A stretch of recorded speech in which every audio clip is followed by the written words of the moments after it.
What's going on? It's Maisha T. Hill. Thank you so much for being here and being a part of my YouTube family. Today I want to talk about sobriety. And before I get into it, I want you to do me a favor. Like this video, leave a comment if it resonates, and become a subscriber to my YouTube channel. That would make all of the difference as I try to grow on a different platform. So, where do I start? When I think about my sobriety journey, I have to go back to 16. I wrote about this on Substack too, by the way. I was 16 years old when I had a drink. And that 16-year-old me, like, I remember the first taste. Like, you drank it, it was just like, ugh. But there was something that it did to me at 16. It, like, gave me this, like, energy spark. You know what I'm saying? I was like, ooh, what's this? And so I kept drinking. And as I got older, I just excessively just drank. Like, all the time. Like, it could be anything, you know. Going to the club, getting drunk, you know. I remember the first time I really stopped drinking is when I found out I was pregnant with my son, and I had just kind of stopped cold turkey. I went back to school, found out I had a love for like philosophy, sociology, psychology, humanities, got a 4.0, and I was like, yes, I'm gonna finish. And I remember right before I gave birth to my son, I was like, you know, it would be so cool if me and my son graduated college at the same time.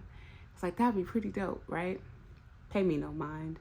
And so I had my son, I started drinking again, going to the club, partying, you know, young mom. And then stopped with all my kids. I ended up stopping. Like, it was just like, we're going to stop drinking. But then life would happen, and then what would I turn to? Alcohol. And boy, I tell you, Malibu was my thing. But, in you know, after, you know, I had my children, we moved, you know, I was trying to keep up with the Joneses a little too much. And I remember, like, I wasn't really drinking that much. Like, I would have a sip and, like, sit it down. But I remember there came a time where I just would have bottles hidden, would just take a drink. Just take the edge off life, right? Because I was young, black, single mom, trying to fight the school systems, that industry complex, to get the rights for my kids, to get testing. And it was just too much, right? So then, like, the pandemic came, and boy, I had bottles upon bottles in my house of wine bottles, of Malibu, of alcohol. People knew to send me Malibu on my birthday. I had that big old, like, gallon bottle of Malibu. And then, like, I was just so, it was like we were at home, and it was just me, and then kids, and then school, and then work, and then workshops. And I was like, oh. And I was like, okay, I'm just gonna have a drink. And you're like, when you're drinking, you're just like, I'm just taking the edge off. For me, it was like, oh, I'm just taking the edge off. And this is me, like, going to therapy and, like, getting my kids therapy. And, like, for me, alcohol was just to take the edge off. I didn't, you know, it's not a problem. But then, like, George Floyd was murdered. And my business went to a whole nother platform. It was wild. And then I started, like, every morning I would have coffee, but there's some Baileys in it or a shot of something just to sustain myself. I was drinking every day, okay? And it's like, no wonder I was shutting down. I was trying to deal with burnout with alcohol. And that's really just not a way to be sustainable, right?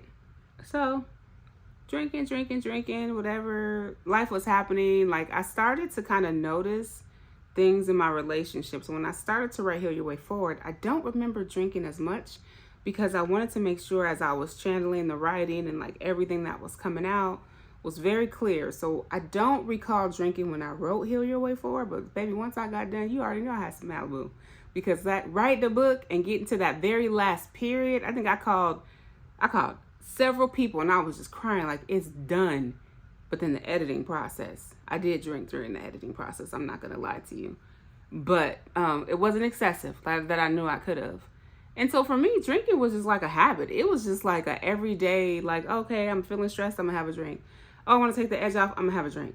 Oh, I want to feel good right now, I'm going to have a drink. Like, it was just like second nature to kind of shift my energy or like shift like how I was feeling the moment, not realizing that actually what it was doing was numbing me from sitting with being present with myself. Like, alcohol allowed me not to disassociate. Like, if I can get real deep, like, I can, because of, like, complex trauma, like, I can disassociate. And so alcohol was like a way, like, I was just present. I thought I was present, but I wasn't. And it wasn't until the Beyonce Renaissance concert when I had that Renaissance drink. Y'all know that Renaissance drink. It was brown liquor, and I barely touched brown liquor, but I was a brown liquor mess. And boy, oh boy, I'm going to let you read the rest on Substack. But what I will tell y'all is that was the moment that next day that I said, I am done. I am done, right? So that Renaissance concert, I believe, was in September or October of 2023, maybe? Can't get my years right. Yeah, I've been stopped drinking 2 years. Yeah, 2023.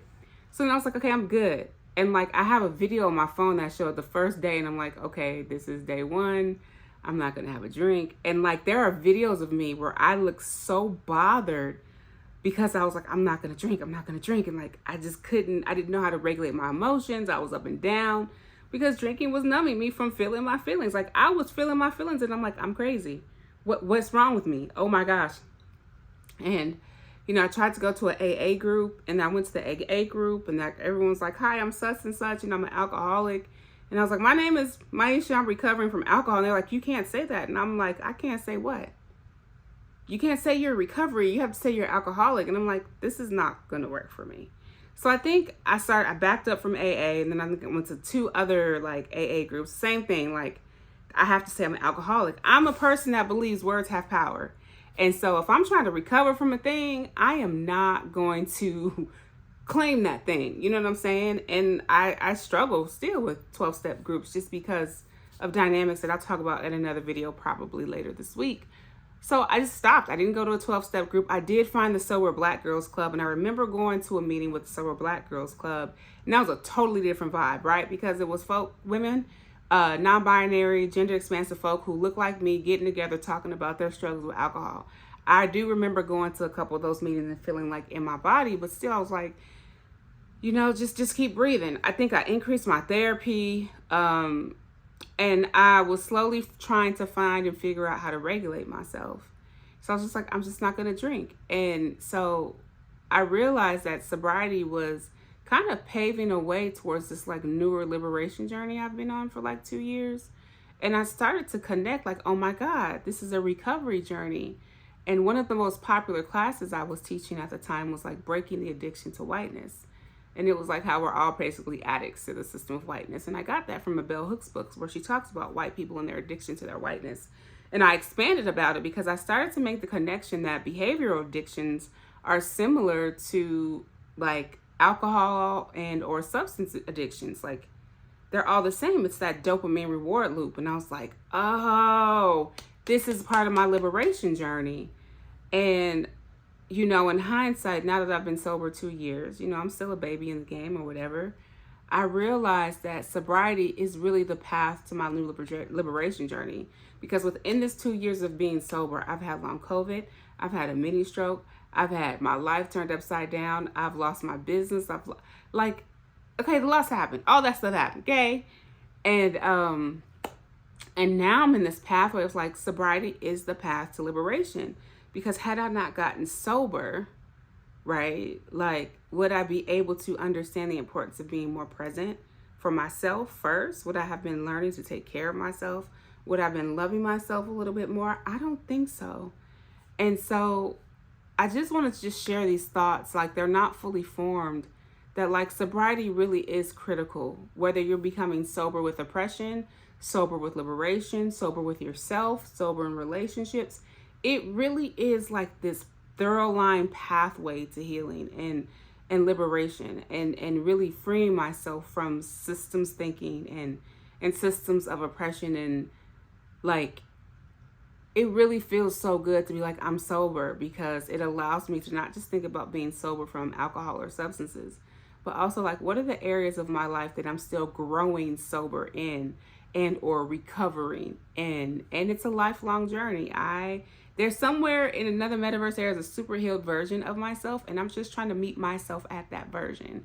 And it's all about making a choice and deciding. And I decided that I didn't want to drink anymore. I decided I want to learn to be sober in every area of my life. And here we are, 2 years later, 2 years and 2 months later, we're sober.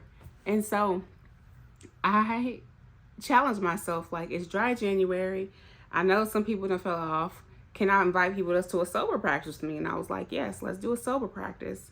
And so if you're interested, starting on Monday, I'm going to have a group that meets for 3 weeks. And it's just, even if you're sober curious, it's just to just sit with the idea of sobriety, becoming clear, becoming aware, and just being together in community, because clearly I love to build community. So if you're interested, I'll put that link in the bio. But like, yeah, I just really am grateful for this sobriety journey.